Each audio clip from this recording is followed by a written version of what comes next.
o sangkatauhan san tinakpan, laudate Dominum,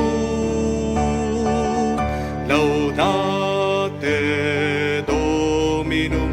Purihin ang Diyos, o sangkatauhan san tinakpan, laudate Dominum. Sa ngalan ng Ama, ng Anak, at ng Espiritu Santo. Amen. Sumaiyo ang Panginoon. At sumaiyo rin. Mga kapatid, tayo ay nagpapasalamat, nagpupuri muli sa Diyos sa pamamagitan ng ating pagtitipon sa banal na misa. Ano pa bang mga bagay na hinihiling natin sa Diyos? Tandaan natin na ang pagdarasal ay hindi lang paghingi sa ating mga kagustuhan. Ang pagdarasal ay hindi lang pagwiwish. Ang pagdarasal ay pakikinig din sa Diyos. At ano ang maririnig natin sa Kanyang salita? Isang paanyaya na palaging lumapit sa Kanya. Ang paanyaya na mabuhay sa presensya niya. Ang paanyaya na manatili sa Kanya. Dahil alalahanin natin ang mga salita ng ating Panginoon, seek first the kingdom of God, and everything will be given to you besides. Ang ating Diyos ay isang Diyos na nagbubusog, isang Diyos na nagpapalakas, isang Diyos na nag-aalis ng ating mga luha at lungkot. Ano pa ba ang mga lungkot mo sa buhay? Sabihin natin, ibulong natin sa Diyos sa pamamagitan ng ating pagdarasal sa banal na misa. Buksan mo ang iyong isip, ang iyong puso, ang iyong kaluluwa sa Diyos. Papasukin mo ang Diyos. At diyan mararamdaman mo ang panibagong lakas, panibagong buhay. Sa mga napakaraming beses na kung saan tinanggihan natin ang paanyaya ng Diyos, hindi tayo nakinig, tayo ay lumayo sa Kanya, dahil para bang tayo ay nabubusog sa mga tukso ng demonyo, sa kasalanan. Hilingin muli natin ang Kanyang pagpapatawad para tayo makitang karapat-dapat makatanggap sa mga banal na misteryo. Inaamin ko sa makapangyarihang Diyos at sa inyo mga kapatid na lubha ko nagkasala sa isip, sa salita at sa gawa at sa aking pagkukulang. Kaya sinasamo ko sa mahal na Birhen Maria, sa lahat ng mga anghel at ng mga banal, at sa inyo mga kapatid na ako ay ipanalangin sa Panginoong ating Diyos. Kaawaan tayo ng makapangyarihang Diyos, patawarin tayo sa ating mga kasalanan, patnubayan tayo sa buhay na walang hanggan. Amen.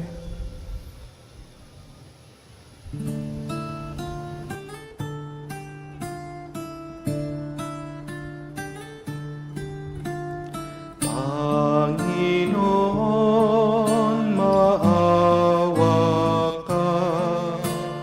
Panginoon, maawa ka.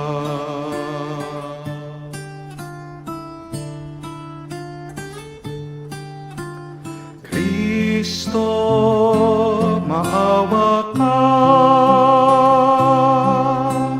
Kristo, maawa ka sa amin. Panginoon, maawa ka. Panginoon, maawa ka. Gloria in excelsis Deo.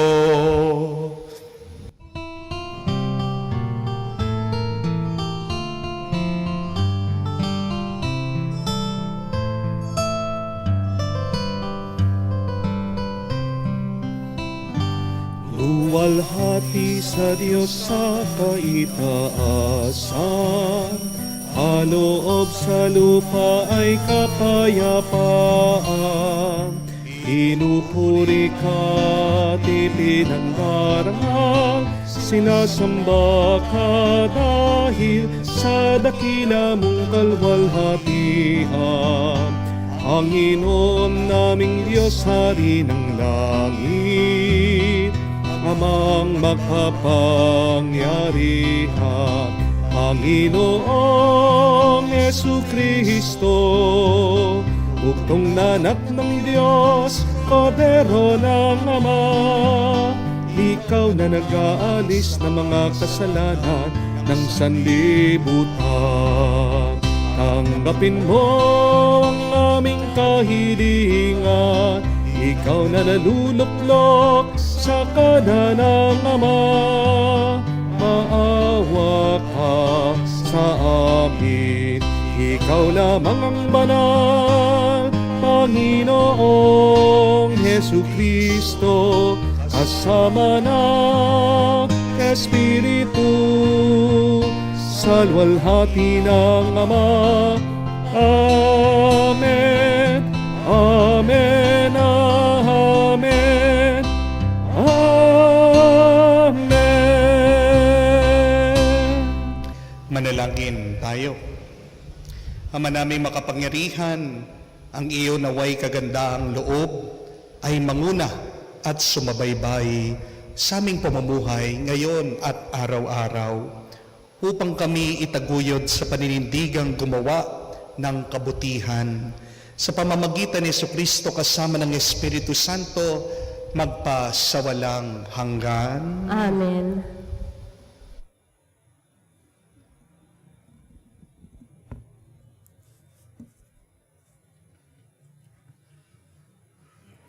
Pagbasa mula sa aklat ni Propeta Isaías. Sa bundok ng Siyon, aanyayahan ng Panginoon ang lahat ng bansa.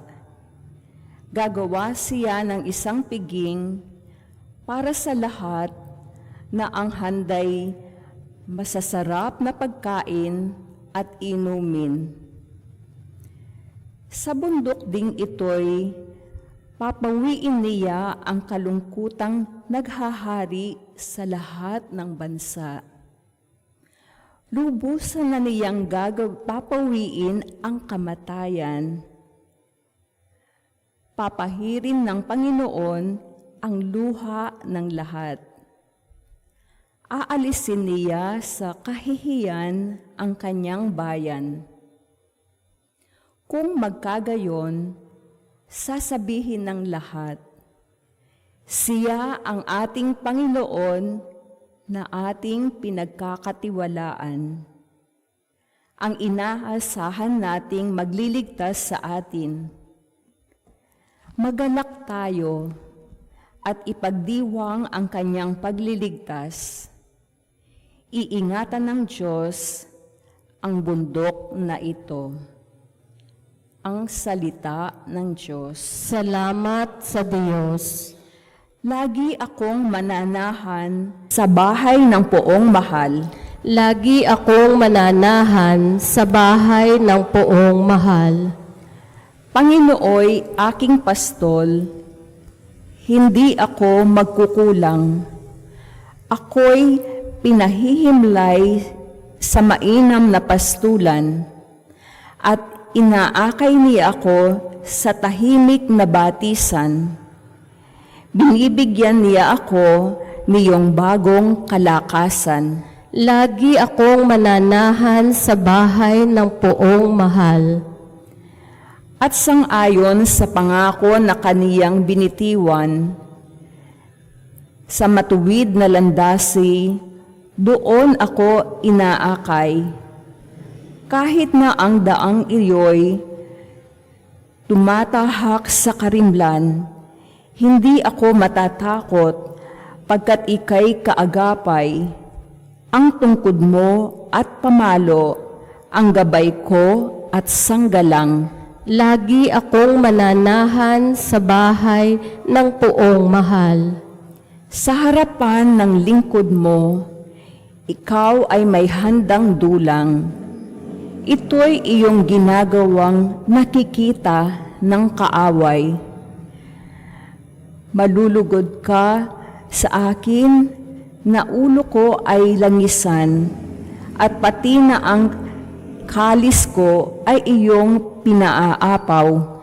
Lagi akong mananahan sa bahay ng poong mahal.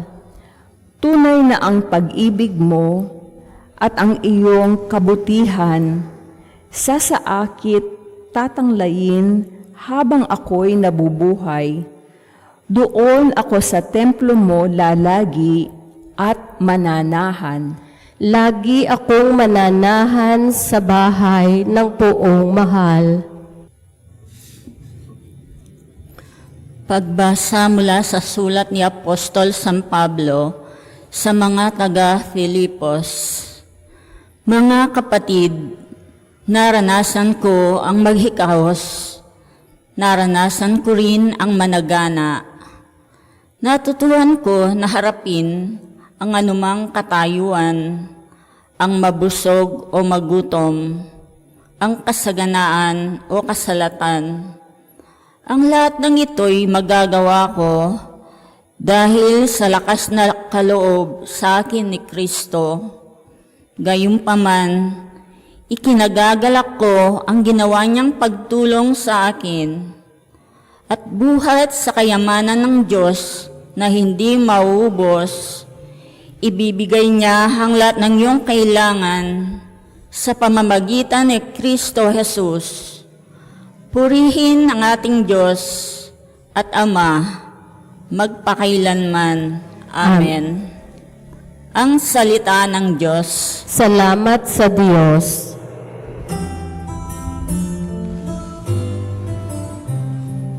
Alleluia,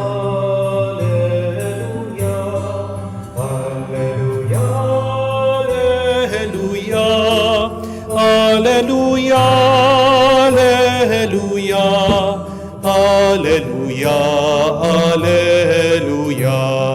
alleluia, alleluia, alleluia, alleluia. Diyos Ama ni Hesukristo, kami ay liwanagan mo at tutugon kami sa iyo. Alleluia, alleluia. Sumainyo ang Panginoon. At sumayo rin. Ang mabuting balita ng Panginoon ayon kay San Mateo. Papuri sa iyo, Panginoon. Nung panong iyon, muli nagsalita si Jesus sa mga punong saserdote at patatanda ng bayan sa pamamagitan ng talinghaga. Sinabi niya, ang paghahari ng Diyos ay katulad nito. Naghandog ng isang piging ang isang hari sa kasal ng kanyang anak na lalaki. Sinugo niya ang kanyang mga alipin upang tawagin ang mga inanyayahan, ngunit ayaw nilang dumalo. Muli siyang nagsugo ng iba pang alipin at kanyang pinagbilinan. Sabihin ninyo sa mga inanyayahan na inihanda ko na ang aking piging. Napatay na ang aking mga baka at mga pinatabang guya at handa na ang lahat ng bagay. Halina kayo sa piging. Ngunit hindi ito pinansin ng mga inanyayahan. Umayo sila sa kanilang lakad. Ang isa sa kanyang bukid at sa kanyang pangangalakal naman ang isa. Sinunggaban naman ng iba ang mga alipin, hinamak at pinatay. Galit na galit ang hari. Pinaroon niya ang mga kawal at pinuksa ang mga mamamatay taong iyon at pinasunog niya ang kanilang lunsod. Sinabi niya sa kanyang mga lipid na kahanda na ang piging, ngunit hindi karapat-dapat ang mga inanyayahan. Kaya't pumunta kayo sa mga lansangang matao at inyong anyayahan sa kasalan ang lahat ng makikita ninyo. Lumabas nga sa mga pangunahing lansangan ang mga alipin at isinama ang lahat na natagpuan, masama at mabuti. Ano pat napuno ng mga panauhin ang bulwagang pangkasalan. Mga kapatid, ang mabuting balita ng Panginoon. Pinupuri ka namin, Panginoong Heso Kristo. Magandang araw po muli sa inyong lahat. Magandang araw po. And a blessed, happy Sunday po sa inyong lahat. God is good all the time. Sabi po nila, ang mas magandang sagot pag sinabing God is good ay sobra-sobra. Amen? Dahil ang kabutihan ng Diyos ay hindi tipid. Ang kabutihan ng Diyos ay hindi kulang. Ang kabutihan ng Diyos ay umaapang. Napakagandang dasal, dalangin at sabihin po natin yan araw-araw pagkagising natin, habang tayo nagtatrabaho, bago tayong matulog. Kung kayo ay nahihirapan, nalulungkot, nalulumbay, anuman ang inyong pinagkakabalahan, say a little prayer and say, God is good, sobra-sobra. God's goodness is abounding, overflowing. Amen? At sa atin pong misa, dasal at dalangin ngayon, let us extend a blessing, a prayer. Kanino po? Una, sa ating po mga kapatid na OFW. Lalong-lalo na po ang mga nagtatrabaho sa Middle East. Alam nyo na po ang balita, nagkakagulo po dun sa mismong lugar, bayan ng ating Panginoon. Hindi po ba nakakapagtaka na itong bayan ng Israel, kung nasaan ang maraming mga religious group, maraming mga tao, nagdadasal, pero bakit doon pa nagkakaroon ng gulo, patayan, hidwaan? Ano pong ibig sabihin?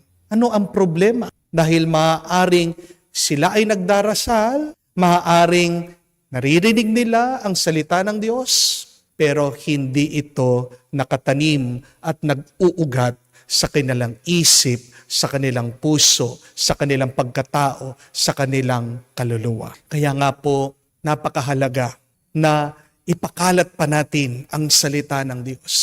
Napakahalaga po itong ating ginagawa bawat linggo, na sa pamamagitan po ng social media, ng internet, para ba tayo ay nagtatanim ng bini ng salita ng Diyos. And hopefully, ito po ay mabaon sa isip at puso at mamunga ng kabutihan, pagmamahal at malasakit. Let us pray for peace in Israel. Let us pray for peace for the whole world. Yan po yung ating dasal, espesyal na intensyon sa misang ito. Kung paano pinagdarasal din po natin ang kapayapaan ng kaisipan ng marami natin mga kapatid na dumadaan sa problema. Pinagdarasal din po natin ang kapayapaan ng pangangatawan ng napakaraming may malubhang karamdaman. Let us gather together this prayer. Dahil tandaan po natin, pagsama-sama tayong nagdarasal at nananalangin, ang dasal na yan ay makapangyarihan. Amen? Prayers that are united, prayers that are done together, said together, are very powerful. So let us pray, my dear friends, for unity and peace for each and every one. Amen? Tanong ko lang po, sa tingin niyo po, ano po ang mas masakit? Yung pinagpalit ka sa gwapo, maganda, o pinagpalit ka sa pangit? Kaya po, anong sagot niyo? Anong mas masakit? Pinagpalit ka dun sa maporma o pinagpalit ka dun sa walang porma? Anong mas masakit? Pinagpalit ka dun sa mayaman o pinagpalit ka sa mahirap? Ang sagot po, basta't pinagpalit ka, siguradong masakit. Amen? Basta't hindi ka pinili, iniwan ka, ayaw ka na, napakasakit niyan. Di po ba? Nung pong mga maliliit tayo, naglalaro tayo, maalala nyo, di ba napakasakit pag hindi ka sinama, pag hindi ka pinili.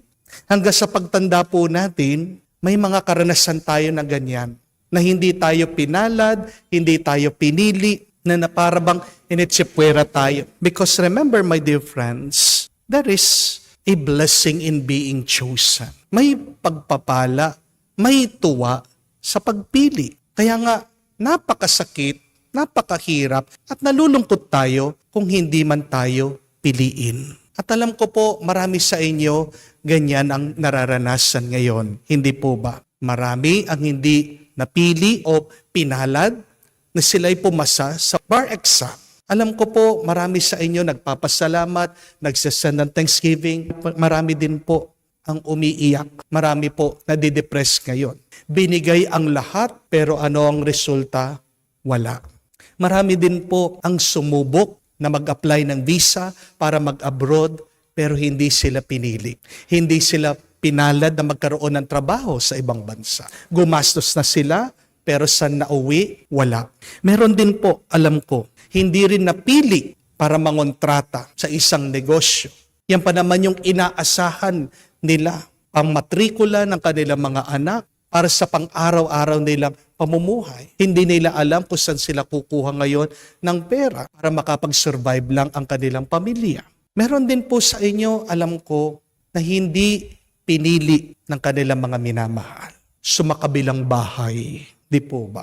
Napakasakit po nun. Yung meron kang pinili pero hindi ka pinipili. Meron kang gusto, iba yung gusto. Kaya nga, anong nangyari sa'yo? Yung second choice na lang. Pero yung second choice was not the best choice. Kaya nga nagkakaroon ng problema ngayon sa kanilang relasyon. O meron din sa inyo, alam ko, sumusubok na pumunta sa gobyerno, sa mga ibang institusyon, nagpapalimos. Humihingi ng pera para mapagamot ang kanilang minamahal. Pero maaaring hindi pinili, hindi binigyan ng pera. Paano na ngayon? My dear friends, when you feel disappointed, distressed, and dejected, remember this. God, our King, was also rejected and not chosen by His own people. Yan po yung ating narinig, hindi po ba? Naghanda daw ang hari, ang Diyos ng isang piging, napakaraming pagkain, isang banquet, tinawag ang mga tao, pero inayawan siya. But for the second time, tinawag muli, nagkanya-kanya ng mga lakad sa mga trabaho. Yung mga iba naging violente pa. O nasasaktan tayo dahil hindi man tayo pinili. Tandaan niyo po, hindi tayo nag-iisa. Kasama natin ang Diyos.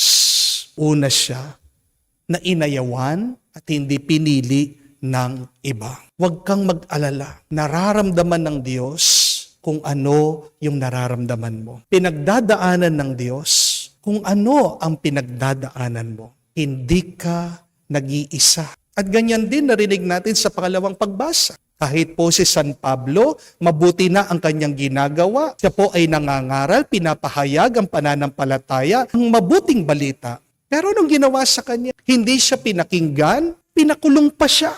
Pero hindi siya tumigil. Huwag po tayong mag-alala. Kung hindi man tayo pinili, di tayo nag-iisa. Yan ang mabuting balita. But now the question is, what to do when we have not been chosen by others? Ano ang magandang gawin pag hindi ka pinili ng iba? Anong mabuting gawin kung hindi ka man pinalad at nararamdaman mo ikaw ay sawing palad? 3 bagay lang po. Una, huwag sanang sasama ang loob mo. Do not be bitter. Agad-agad yan yung ating nararamdaman. Kung hindi man tayo pinalad, hindi tayo pinili. Tayo ay nagagalit. Pero tingnan nyo ang Diyos. Hindi siya tumigil sa pag-aanyaya. Huwag nating sisisihin ang iba dahil hindi tayo pinili. Ang magandang gawin, tanungin natin ang ating sarili. Ano ba ang nagawa kong kasalanan? Meron bang problema sa akin? We should stop and evaluate ourselves. Be humble enough to admit your fault. Hindi ka naman pipiliin kung walang dahilan. Hindi po ba? Ang kasabihan nga, kung pinagpalit ka sa maganda, baka ang problema mo, ang itsura mo. Kung pinagpalit ka naman sa pangit, anong problema? Yang pag-uugali mo. Kung walang problema sa atin, kailangan magpatuloy tayo. Suriin natin ang ating mga sarili. Bakit kaya hindi ako pinili? Bakit kaya hindi ako pinapalad. May dahilan. Hindi pwedeng walang dahilan. Tandaan niyo po yan. Mga kapatid, marami tayong mga rejection sa buhay. Pero tandaan natin, magtatagumpay lang tayo kung sa bawat pagkabigo, ikaw ay tatayo. Hindi ka aasenso kung ikaw ay magmumukmuk lang. Amen? Life will throw punches at you. Yet, we must ready to receive them, to stand up again, and to continue with our life. Ang kasabihan pa, wag mo daw hahabulin ang mga paru-paro. Ang magandang gawin ay gawin mong mabuti, maganda ang iyong hardin para ang mga paru-paro silang lumapit sa iyo. Hindi niyo po ba napansin yon? Na habang hinahabol mo, lalong lumalayo sa iyo. Kasi hindi naman dapat natin habulin ang mga bagay-bagay sa ating buhay. Tandaan natin na tayo'y mga anak ng Diyos. Tayo'y mga mahal ng Diyos. Kung kailangan mo, ibibigay sa iyo ng Diyos. Don't worry about it. And do not be jealous of other people's blessing. Kung nakikita mo na mas maganda daw ang hardin ng iba at yung sa iyo, tuyong-tuyo, walang bunga, walang bulaklak, anong magandang gawin? Ayusin mo yung sa iyo, diligan mo yung sa iyo. When you see that the other side is much greener, then you should start to water your side of the garden. Being blessed starts with yourself and with moving on. Yan po yung una. Pangalawa, wag mong hahabulin ang mga ayaw. Kung ayaw ka, wag mong ipilit ang iyong sarili. Darating ang araw, yung para sa iyo, ibibigay ng Diyos. Do not throw the food away just because other people do not like it. Ano pong ibig sabihin? Huwag mong sasayangin ang kabutihan mo dahil ayaw ka ng iba. Kapag alam mo na wala kang ginawang kasalanan, alam mo na wala kang pagkukulang, inaayawan ka pa rin, tinatanggihan ka pa rin, at hindi ka pinipili, tandaan niyo po ito, wala sa iyo ang problema. Ang problema dyan sa mga ibang tao. Amen? Tandaan niyo din po, na ang mga hinahabol ng mga tao ay hindi yung mga mamahalin na bagay. Pag merong pinipilahan, pinagkakaguluhan, at nag-uunahan ng mga tao, siguradong cheap yan. Di po ba? Bakit nakapila doon sa restaurant? Kasi may discount. Kasi mura ang kainan. Bakit ang dami na pumupunta sa isang tindahan? Anong meron? Buy one, take one. Tingnan niyo po, ang mga mahalaga, ang mga mamahal na bagay, hindi hinahanap ng mga tao. Hindi pinipili ng masa. May makikita ka ba na mahabang pila doon sa tindahan ng Lamborghini, Ferrari? Di ba wala? Wala ka naman makikita na mga tao nagkakagulo sa tindahan ng Rolex. Bakit? Kasi napakamahal. Tandaan niyo po yan. Kung hindi ka man pinili ng iba, sabihin mo sa iyong sarili, ito ay dahil mas mahalaga ka. Hindi kanila deserve. Hindi kanila afford. Hindi ka para sa kanila. Hindi ka kasi cheap. Hindi mababa ang iyong halaga. High value ka. Kaya dapat, wag mong ikakasakit ng loob yun. Kung ayaw nila, di umalis sila. Merong para sa iyo talaga. So my dear friends, take your rejection as a good news. Hindi ka nila afford. Hindi ka mura. Mahal ka. Mahalaga ka. You are precious. You are valuable. Huwag mong ibababa ang halaga ng iyong pagkatao dahil hindi ka tinanggap ng ibang tao. May dahilan ang Diyos. Itatapat din ng Diyos, ibibigay din ng Diyos yung para sa iyo, yung mas mabuti, yung mas maganda. Maghintay ka lang, maniwala ka sa Kanya. Pangatlo at kahuli-hulihan, piliin natin lagi ang Diyos. Kung hindi ka man pinili ng iba, kung hindi man napasayo ng isang oportunidad, huwag kang titigil na piliin mo ang Diyos sa iyong buhay. Dahil pag ang Diyos ang nawala sa iyong buhay, lahat ng bagay mawawala, masasayang. Tandaan niyo po yan. Ang pinakamahalagang kayamanan ng ating buhay ay ang Diyos. Remember, my dear friends, that rejection is not the end of the world. Rejection is just an opinion of others. Pagtingin lang nila yan. Pero ang pinakamahalaga ay ang Diyos na pumipili sa iyo. What matters is how God sees us. What matters is that God still loves us. The most important thing is that God blesses us. At sino itong Diyos na ating sinasamba? Anong sinasabi ng mga pagbasa? Napakaganda. Siya daw ang Diyos na naghahanda ng tiging, isang kainan. Gusto niyang mabusog tayo. Isa siyang Diyos na pag nakikita niyang umiiyak tayo, He wipes away our tears. Inaalis niya ang ating mga lungkot.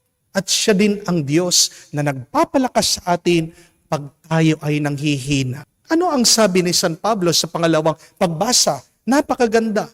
That I can do all things in Him who strengthens me. Kaya ko ang lahat basta't si Kristo ay nasa akin, kasama ko, nagpapalakas sa aking buhay. Look at that proclamation of St. Paul. Sabi niya, I can do all things. Lahat ng bagay. Hindi niya sinabing, I can do some things. Hindi niya sinabing, I can do few things. Hindi niya sinabing, I can do one thing. Sabi niya, everything, all things. Ano yung bagay na gusto mong pagawa sa Diyos? Gusto mong makabawi na kayo financially? Gusto mong gumaling ka na, mag-bounce back, lumakas ka na, magbalik ka na sa mga dati mong gawi? Makatulong ka dyan sa bahay, sa iyong pamilya. Gusto mong maghilom na yung iyong away, hidwaan, kayong mag-asawa. Gusto mong gumaling yung iyong anak sa kanyang sakit. Whatever it is, my dear friends, it can be possible through Christ who strengthens us. Bakit hindi nangyayari yung ating hinihiling? Baka yan yung problema. Malayo ka sa Diyos. Kung gusto mo lahat magiging posible, ano ang susi? Unahin mo ang Diyos. Amen? Alam niyo po, dapat nang pong lumabas ako, naghahanap ako ng trabaho. Naranasan ko din po na ma-reject, mabigo. Ang dami ko pong mga pinuntahan ng mga kumpanya. Pumunta po ako doon sa Manila, nagdadala po ako ng mga resume, pumupunta po ako sa mga kumpanya. Pero sa pagod ko po, gastos, ano po napala ko? Wala pong pumapansin sa akin. Naawa po yung aking kapatid dahil pagod na pagod po ako. Nakita po niya, disappointed po ako, nadidepress po ako, nalulungkot ako. Anong ginawa ng aking kapatid? Tinulungan niya ako doon sa kanilang kumpanya, paggawaan po ng gamot. At kinausap po yung HR, nabigyan ako ng chance. Alam niyo po, kala ko yun na mabibigyan ako ng trabaho para makatulong din sa bahay. Hanggang pagkatapos po binasa yung aking resume, napakaganda naman po kasi napakarami ko pong awards. Valedictorian po ako, magna cum laude po ako, nireject pa rin po ako. Hindi po ako pinili. At nagtatanong po ako sa Diyos, bakit? Hanggang lumubag po yung aking loob dahil sabi po ng HR, Human Resources, sabi niya, alam mo, pag tinanggap kasi kita dito, baka hindi ka na makapagpari. Baka mawili ka, magdire-diretso ka na, baka dito ka na lang tumanda, mag-retire. Gusto ko magpari ka. Ayun pala yung dahilan. At nagpapasalamat nga po ako na hindi po ako tinanggap dun sa kumpanyang yon. Dahil baka nagkatotoo yung kanya sinabi. Baka ako nag-umpisa ako magtrabaho doon, pinili nga ako. Wala po ako dito sa inyong harapan.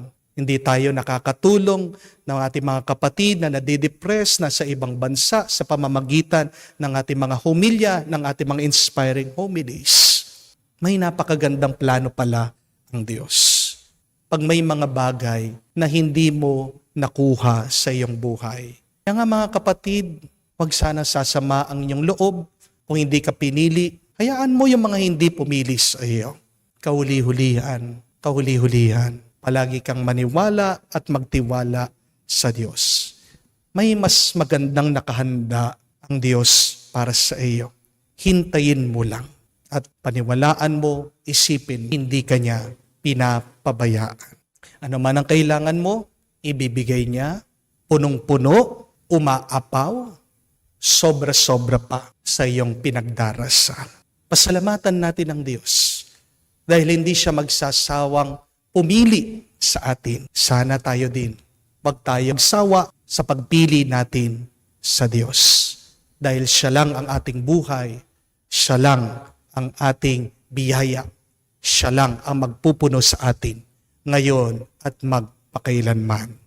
Sumasampalataya ako Sa Diyos amang makapangyarihan sa lahat, na may gawa ng langit at lupa, sumasampalataya naman ako kay Hesu Kristo, iisang anak ng Diyos, Panginoon nating lahat, nagkatawang tao siya, lalang ng Espiritu Santo, ipinanganak ni Santa Mariang Birhen, pinagpakasakit ni Poncio Pilato, ipinako sa krus, namatay, inilibing, nanaog sa kinaroroonan ng mga yumao, nang may 3 araw na buhay na muli, umakyat sa langit, naluluklok sa kanan ng Diyos amang makapangyarihan sa lahat. Doon magmumulang paparito at maghuhukom sa mga nangabubuhay at nangamatay na tao. Sumasampalataya naman ako sa Diyos Espiritu Santo, sa banal na simbahang katolika, sa kasamahan ng mga banal, sa kapatawaran ng mga kasalanan, sa pagkabuhay na muli ng mga nangamatay na tao, at sa buhay na walang hanggan. Amen. sa pagkatipon natin bilang mag-anak ng Diyos para sa piging ng Eukaristiya, ipanalangin natin ang mga pangangailangan na sangkatauhan at ng sa atin. Maging tugon natin ay, Panginoon, dinggin mo kami. Panginoon, dinggin mo kami. Para sa simbahan, ang pamayanang inanyayahang dumulog sa piging ng pag-ibig ng Diyos. Nawa, ang masiglang paglahok dito'y maging isang inspirasyon sa lahat ng tao para tanggapit pasalamatan ang paanyaya ng Diyos. Manalangin tayo. Panginoon, dinggin mo kami. Para sa Santo Papa, ating obispo at lahat ng iba pang pinunong espiritual, nawa tulungan tayo ng kanilang halimbawa sa maagap na pagtugon sa panawagan ng Diyos. Manalangin tayo. Panginoon, dinggin mo kami. Para sa lahat ng Kristiyano, lalo na para sa mga Katoliko sa ating bansa, nawa maunawaan nila ang pangangailangan sa pamayanan ng mga disipulo alinsunod sa turo ng simbahan. Manalangin tayo. Panginoon, dinggin mo kami. Sa katahimikan din po ng ating puso, ibulong natin sa Diyos ang ating mga partikular na intensyon.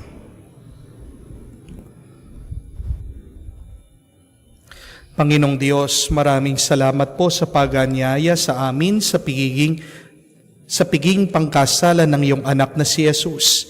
Ipagkaloob mo po sa amin ang biyayang kami laging magpasalamat sa gayong pribilehiyo sa pamamagitan ng pamumuhay na kalugod-lugod sa iyo. Sinasamo namin ito sa pamamagitan ni Kristo, aming Panginoon. Amen.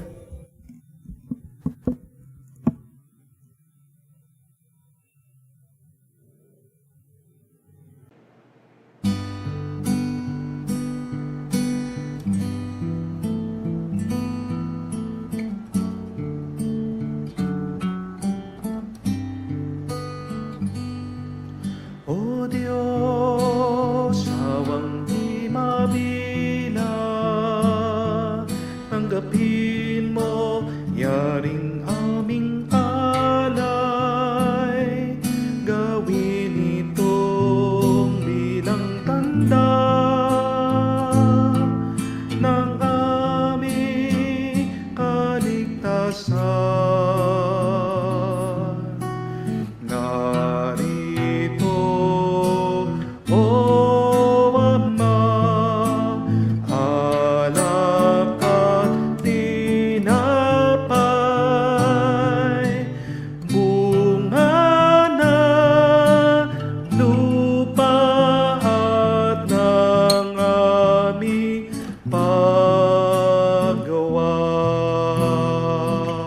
Manalangin kayo mga kapatid para ang ating mga paghahain ay kalugdan ng Diyos sa mga makapangyarihan.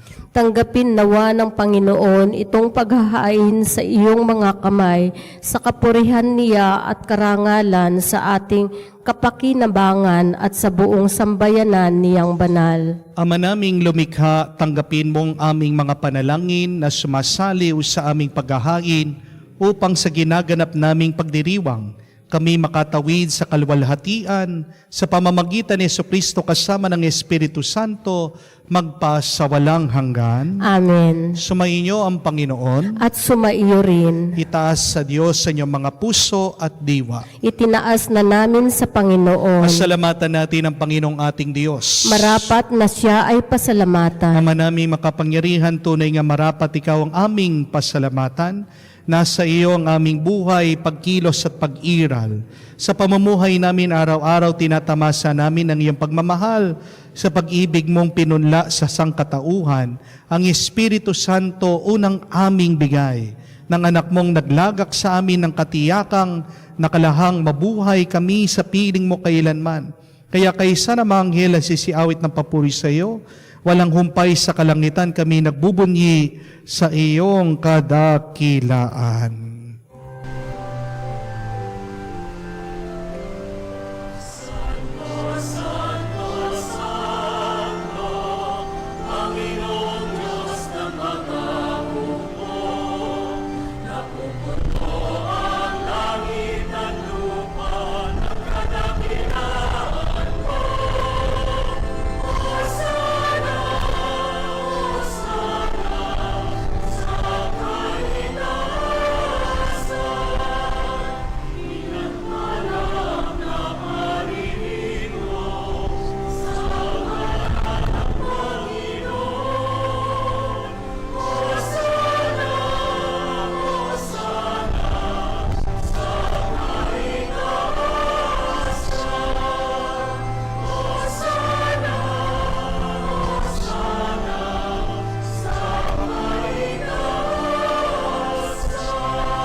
Ama naming banal, ikaw ang bukal ng kabanalan, kaya't sa pamamagitan ng iyong Espiritu, gawin mong banal ang mga kaloob na ito, upang para sa amin maging katawan at dugo ng aming Panginoong Heso Kristo.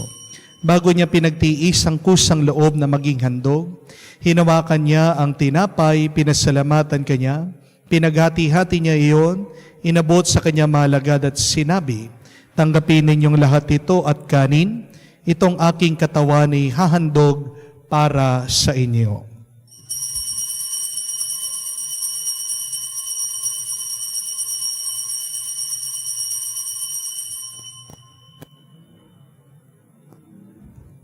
Gayon din naman, nung matapos ang hapunan, hinawakan niya ang kalis, muli kanyang pinasalamatan, inabot ang kalis sa kanyang malagad at sinabi, tanggapin ninyong lahat ito at inumin, itong kalis ng aking dugo, ng bago at walang hanggang tipan, ng aking dugo na binubuhos para sa inyo at para sa lahat, sa ipagpapatawad ng mga kasalanan.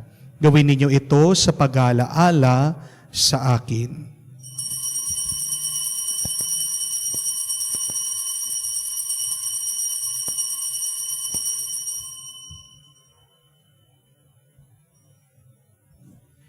Ang misteryo ng pananampalataya.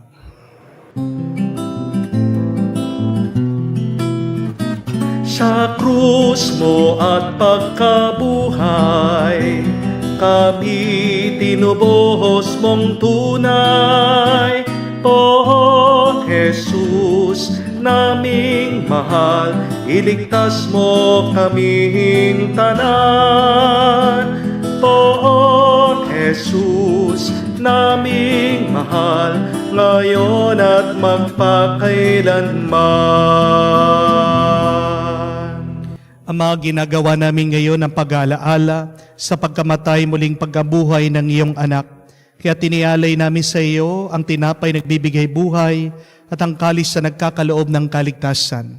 Kami nagpapasalamat dahil kami iyong minarapat na tumayo sa harap mo para maglingkod sa iyo. sinasamo namin kami magsalo-salo sa katawan at dugo ni Kristo ay mabuklod sa pagkakaisa sa pamamagitan ng Espiritu Santo. Amalingapin mong iyong simbahan laganap sa buong daigdig. Puspusin mo kami sa pag-ibig. Kaisa ni Francesco ang aming Papa, Florentino aming Arsobispo at ng Tanang Kaparian. Alalahanin mo rin ang aming mga kapatid na nahihimlay, may pag-asang muling mabubuhay. Gayon din lahat ng mga pumanaw, kawaan mo sila't patuloyin sa iyong kaliwanagan. Kawaan mo at pagindapatin kaming lahat, makasalo sa buhay na walang wakas. Kaisa na mahal na Birhen Maria, Ina ng Diyos, kaisa na mga apostol, lahat ng mga banal na namumuhay dito sa daigdig na kalugod-lugod sa iyo. May pagdiwang nawa namin ng pagpupuri sa kararangal mo sa pamamagitan ng iyong anak, aming Panginoong Heso Kristo. Sa pamamagitan ni Kristo, kasama niya at sa Kaniya, ang lahat ng parangal at papuri ay sa iyo, Diyos Ama, makapangyarihan, kasama ng Espiritu Santo, magpasawalang hanggan. Amen, amen, amen. Sa tagubilin na nakakagaling na utos, tayo ngayon ay magdasal sa panalangin tinuro sa atin ng Panginoong Heso Kristo.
Hinihiling namin kami adya sa lahat ng masama, pagkalooban ng kapayapaan araw-araw, iligtas sa kasalanan, ilayo sa lahat ng kapamakan, samantalang aming pinanabikan ang dakilang araw ng pagpapahayag ng tagapagligtas naming si Heso Kristo. Sapagkat iyo ang kaharian at ang kapangyarihan at ang kapurihan magpakailanman. Amen. Panginoong Heso Kristo, sinabi mo sa iyong mga apostol, kapayapaan iniiwan ko sa inyo, ang aking kapayapaan binibigay ko sa inyo.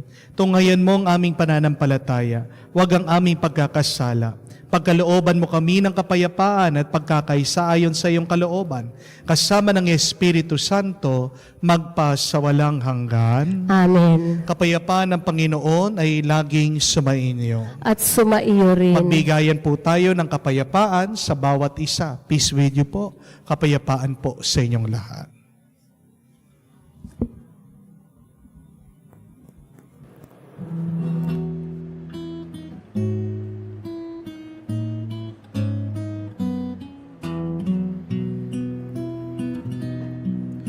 Kordero ng Diyos na nag-aalis ng mga kasalanan ng mundo, maawa ka sa amin. Kordero ng Diyos, maawa ka.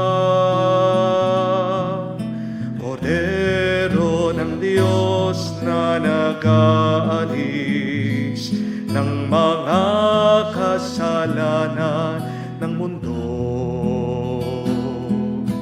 Maawa ka sa amin, Kordero ng Diyos, maawa ka.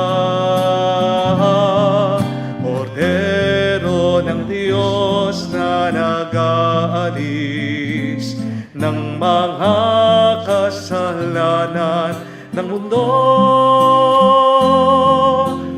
Ipagkaloob mo sa amin ang kapayapaan.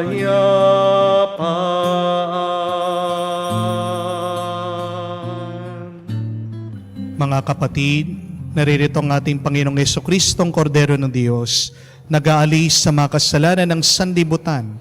Mapalad tayong lumalapit sa piging ng Kordero. Panginoon, hindi ako karapat-dapat na magpatuloy sa iyo, ngunit sa isang salita mo lamang ay gagaling na ako.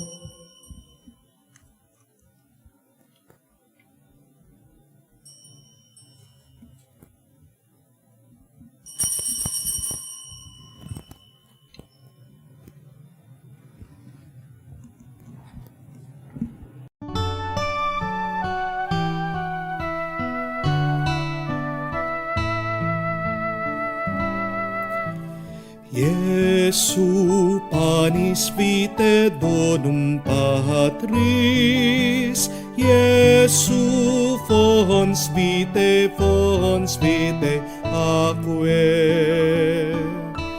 Cibus et potus noster, cibus et postus noster, in itinere ad donum Dei. Mula sa lupa sumibol kang masigla, matapos kang yurakan ng mga masasama. Sumilang ang liwanag ng mga nawawala, tinapay na ang buhay, pagkain ng dukha. Jesu panis vitae donum Patris, Jesu fons vitae aquae. Cibus et potus noster, cibus et potus noster, in itinere ad donum Dei.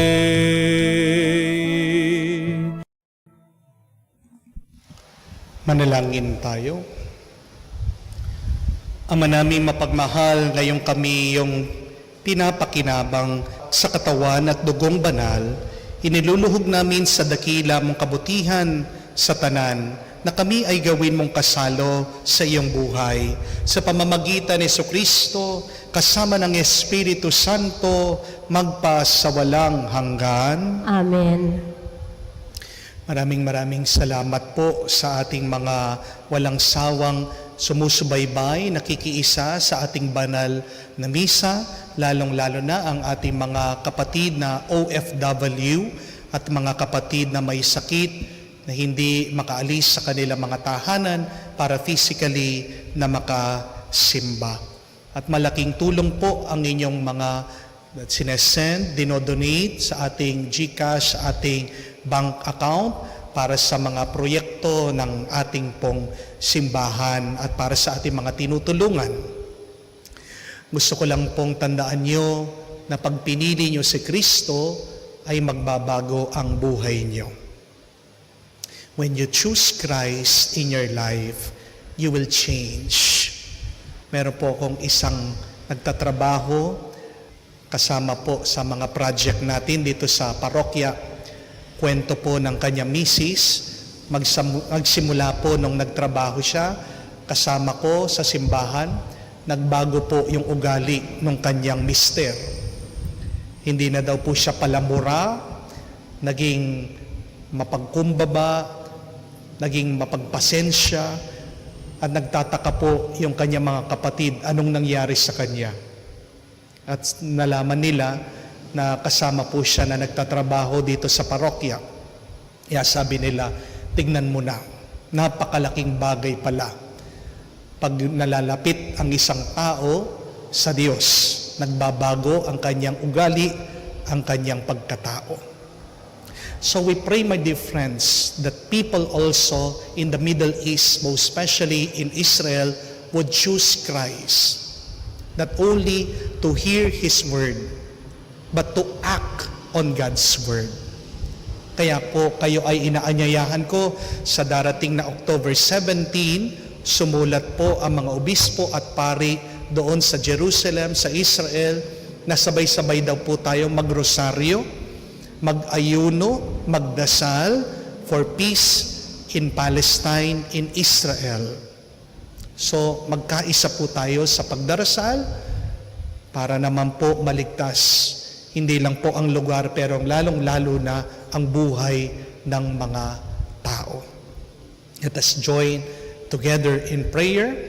That is the most powerful prayer at yun po yung maitutulong natin agad-agad para sa mga kapatid natin, mga Muslim, mga Arabo, no? Mga Kristiyano, mga iba't ibang klaseng tao na namumuhay doon sa Palestina, sa Israel. And we continue to pray for all of your intentions. Remember the words of St. Paul that you can do all things through Jesus Christ who strengthens you.